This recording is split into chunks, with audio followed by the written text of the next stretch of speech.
নমস্কার বন্ধুরা, আপনারা দেখছেন আপনাদের প্রিয় ইউটিউব চ্যানেল মা তারা ইঞ্জিনিয়ারিং ওয়ার্কশপ। আপনাদের সাথে যেমন নতুন নতুন ডেলি ভিডিও দিয়ে থাকি, সেরকম আজকেও একটি নতুন ভিডিও, নতুন ইনফরমেশন আমরা নিয়ে চলে এসেছি। স্ক্রিনে যে মেশিনটা দেখতে পাচ্ছেন, এটি হলো একটি ডবল চেম্বার মেশিন। এর লম্বা হলো 8.5 ফুট এবং এই মেশিন দ্বারা আপনারা প্রতি ঘন্টায় 300 থেকে 400 কেজি মুড়ি ভাজতে পারবেন।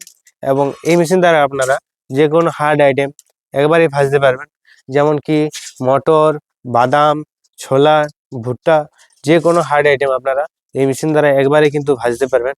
এবং এই মেশিন চালানো একদম সহজ।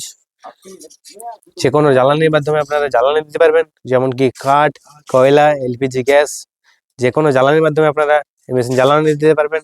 এবং এই মেশিন ইলেকট্রিক মোটরের মাধ্যমে এই ড্রাম ঘুরে। তো আপনাদেরও এরকম ধরনের মেশিন প্রয়োজন হলে স্ক্রিন দেওয়া নাম্বারে যোগাযোগ করুন এবং এরকম মেশিন কিনে আপনারা বাড়িতে 30 থেকে 40 ধরনের বিজনেস শুরু করুন।